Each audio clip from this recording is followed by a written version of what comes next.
September atau G30 SPKI menjadi salah satu tragedi kelam dalam sejarah bangsa Indonesia pada 30 September 1965 malam hingga pada keesokannya. Sebanyak 7 orang perwira TNI dibunuh secara keji. Mereka dituduh akan melakukan makar terhadap Presiden pertama Ida Soekarno melakukan dengan jenderal. Jenazah ketujuh pahlawan revolusi tersebut kemudian dimasukkan ke dalam sebuah sumur di kawasan Lubang Buaya, Jakarta. Jenderal TNI Anomerta Ahmad Yani sejak tahun 1962. Ahmad Yani adalah orang nomor 1 di Angkatan Darat. Ia menjadi sebagai Panglima AD di pemerintahan Presiden Soekarno. Ia juga merupakan figur yang disenangi oleh sang presiden sebelum 30 September 1965. Ahmad Yani sebenarnya sempat mendengar desas-desus bahwa TNI dan pasukan jenderal akan menindak. Ia tak menghiraukannya karena sebelumnya peringatan tersebut adalah gertakan kosong. Ia pun tidak memperketat pasukan pengawalan untuk dirinya sendiri. Sampai akhirnya pada dini hari 1 Oktober 1965 pasukan Pasopati namun PKI mengapung kediaman Ahmad Yani. Sang jenderal yang berusaha berontak pun ditembak dan dibawa pergi dengan bersimpah darah. 2 hari kemudian jasadnya ditemukan di sumur Lubang Buaya, Jakarta Timur bersama dengan 6 perwira lain. Letnan Jenderal S. Parman, Letnan Jenderal Siswondo Parman atau yang dikenal dengan nama S. Parman lah di bidang militer. Tugas besar yang pernah diembannya adalah menghentikan pemberontakan angkatan perang Ratu Adil Apra. Salah satu peran S. Parman di Angkatan Darat adalah menjadi sosok intelijen yang dekat dengan PKI. Terlebih lagi kakaknya Insinyur Sukirman adalah salah satu politbiro atau petinggi PKI. Jadi bisa dibilang bahwa ia tahu banyak informasi tentang rahasia dan rencana kelompok tersebut. Namun ternyata ia tak luput menjadi sasaran penculikan pada 1 Oktober 1965 sekitar pukul 4 dini hari.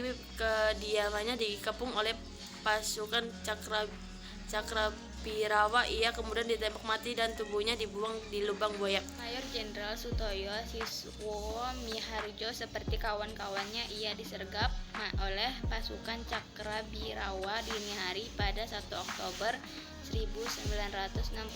Di kediamannya puluhan orang itu menerobos masuk, menghancurkan semua barang yang ada di rumah Sutoyo sambil berteriak-teriak.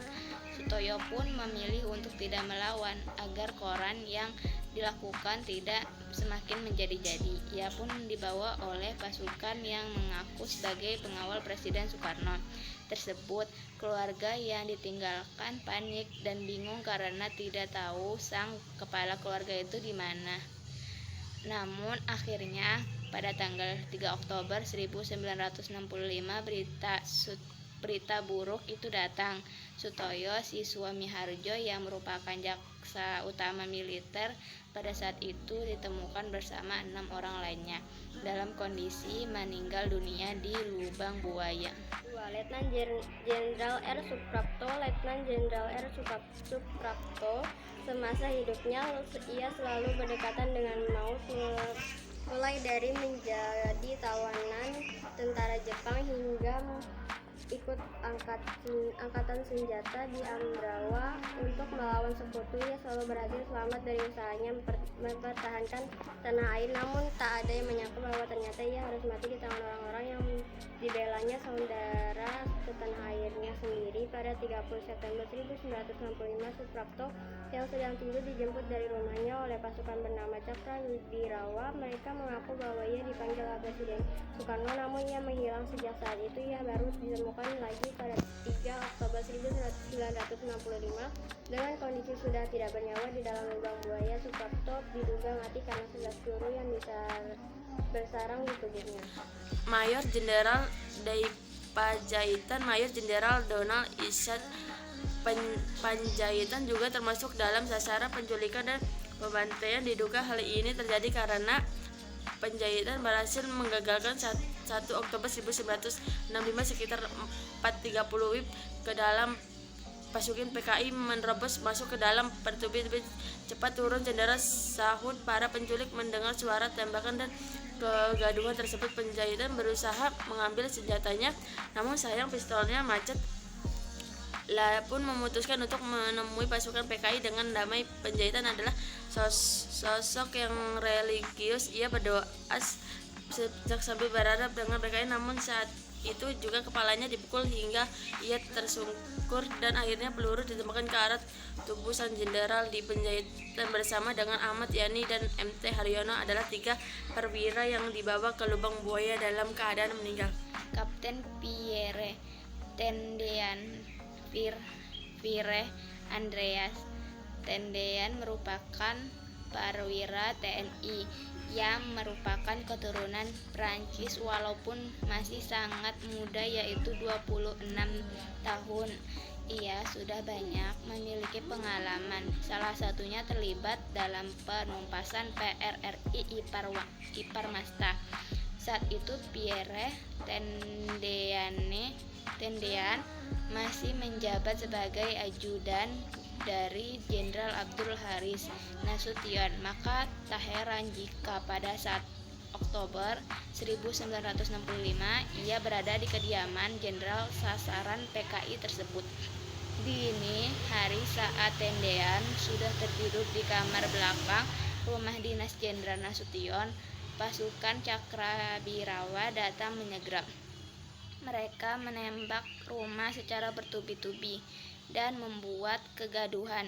Ia bersiap-siap mengisi pistol dan mendatangi pasukan tersebut. Sayangnya Pierre Tendean dihadang banyak orang bersenapan.